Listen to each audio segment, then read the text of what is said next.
Chief minister ಮತ್ತು ನಮ್ಮ revenue minister ಉತ್ತರ ಕರ್ನಾಟಕದ ಅನೇಕ ವಿಚಾರ ಏನು ಚರ್ಚೆ ಆಗಿದೆ ಉತ್ತರ ಕೊಡ್ತಾರೆ. ನಾನು ಕೂಡ ಇರಿಗೇಷನ್ ಸಂಬಂಧಪಟ್ಟಂತೆ ಕೆಲವು ವಿಚಾರಗಳನ್ನು UKP, ಮಾದಾಯಿ ಮತ್ತು ಬೇರೆ ಎಲ್ಲ ವಿಚಾರಗಳ ಬಗ್ಗೆ ಕೂಡ ನಾನು ಕೂಡ ಅವಕಾಶ ಸಿಕ್ಕರೆ ಉತ್ತರವನ್ನು ಕೊಡ್ತೇನೆ.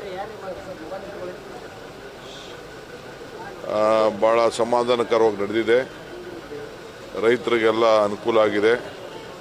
ಕಬ್ಬಿನ ಬೆಲೆ, ಮೆಕ್ಕೆಜೋಳದ ಬೆಲೆ ಇವೆಲ್ಲ ಕೇಸ್ಗಳನ್ನೆಲ್ಲ ಬಗೆಹರಿಸಿದ್ದೇವೆ. ಸರ್ಕಾರಕ್ಕೆ ಹೊಣೆ ಆಗ್ತಾ ಇದೆ, ಕಬ್ಬಿನ ಫ್ಯಾಕ್ಟ್ರಿವರೆಗೂ ಹೊಣೆ ಆಗ್ತಾ ಇದೆ. ಅದು ರೈತ ಹಿತದೃಷ್ಟಿಯಿಂದ ಕಾಪಾಡಿದ್ದೀವಿ. ಇದನ್ನೆಲ್ಲ ರೈತರು ಗಮನದಲ್ಲಿ ಇಟ್ಕೊಳ್ಬೇಕು. ಈ ಥರ ಸರ್ಕಾರ ಯಾವ ರೀತಿ ಜನಪರವಾಗಿ ಇವತ್ತು ನಿಂತ್ಕೊಂಡಿದೆ ಅನ್ನೋದು ಎಲ್ಲ ರೈತರು ಇದನ್ನು ಗಮನದಲ್ಲಿ ಇಟ್ಕೊಳ್ಬೇಕು ಅಂತ ಪ್ರಾರ್ಥನೆ ಮಾಡ್ತೀನಿ. ಸರ್, ರಾಜ್ಯದ ಖಜಾನೆ ಖಾಲಿ ಮಾಡಿಬಿಟ್ಟು ಹೈಕಮಾಂಡ್ನ ತೃಪ್ತಿಪಡಿಸಿದ್ದಾರೆ ಅಂತ ವಿಜೇಂದ್ರ ಅವರು ಕರೆಕ್ಷನ್ ಕೊಡ್ತು ಅಂತ ಹೇಳಿದ್ದಾರೆ. ನೋಡಪ್ಪ, ಇನ್ನ ವಿಜೇಂದ್ರಗೆ ಅನುಭವ ಇಲ್ಲ.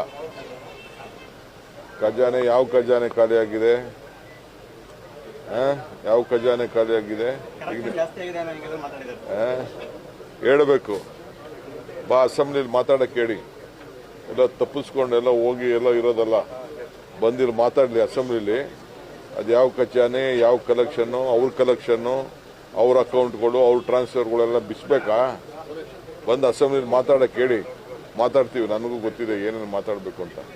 ಒಬ್ಬ ಮಾತಾಡ್ಬೇಕಾದ್ರೆ ಭಾಳ ಹಿತಿಮಿತಿಯಿಂದ ಪಕ್ಷದ ಅಧ್ಯಕ್ಷರು ಏನು ಮಾಡ್ಕೊಳ್ಳಿ. ಏನು ಖಜಾನೆಯ, ಯಾರ ಕಲೆಕ್ಷನ್ನು? ಕಲೆಕ್ಷನ್ ಏನಾದ್ರು ಇವತ್ತು ಕಿಂಗ್ ಅಂತಂದರೆ ವಿಜೇಂದ್ರ. ಅವ್ರ ಅಪ್ಪನ ಹೆಸರು ಇವತ್ತೇನಾದ್ರು ಇಳಿಸ್ಬೇಕಾದ್ರೆ ವಿಜೇಂದ್ರ. ಅದನ್ನು ಮರಿಬಾರದು.